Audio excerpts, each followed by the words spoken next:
राधे राधे। महाभारत के प्रमुख पात्रों में से कर्ण भी एक है। कर्ण दुर्योधन का परम मित्र था। दुर्योधन ने कर्ण के भरोसे ही पांडवों से युद्ध करने का निर्णय लिया था। दुर्योधन ही अच्छी तरह से जानता था कि अर्जुन का कोई मुकाबला कर सकता है तो सिर्फ कर्ण है। लेकिन इसके बाद भी जब कौरवों और पांडवों में युद्ध शुरू हुआ तो 10 दिन बाद कर्ण युद्ध में शामिल हुए। यानी शुरुआत के 10 दिन तक कर्ण कौरवों की सेना में थे ही नहीं।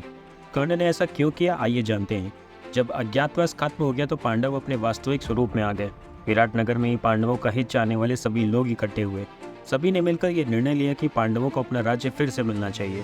इसके लिए सबसे पहले राजा द्रुपद ने अपने एक पुरोहित को दूत बनाकर राजा धृतराष्ट्र के पास भेजा। पुरोहित ने धृतराष्ट्र को पूरी बात बताई और कहा कि पांडवों ने वनवास और अज्ञातवास पूरा कर लिया है, इसलिए अब उन्हें उनका राज्य लौटा दीजिए। इसके बाद धृतराष्ट्र ने संजय को अपना दूत बनाकर भेजा। संजय ने युधिष्ठिर से कहा कि महाराज धृतराष्ट्र युद्ध नहीं शांति चाहते हैं। युधिष्ठिर ने कहा कि हम भी शांति ही चाहते हैं, किंतु यह तभी संभव है जब इंद्रप्रस्थ में मेरा ही राज्य रहे। श्री कृष्ण ने कहा कि यदि कौरव पांडवों को सिर्फ 5 गांव भी देंगे तो भी युद्ध नहीं होगा।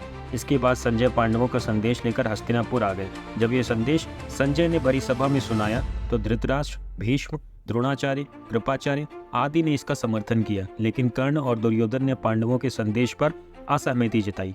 जब धृतराष्ट्र दुर्योधन को समझा रहे थे तब कर्ण भरी सभा में बढ़ चढ़कर बातें करने लगे। कर्ण की ऐसी बातें सुनकर भीष्म पितामह ने उसे फटकार दिया। भीष्म पितामह की बातें सुनकर कर्ण को भी क्रोध आ गया।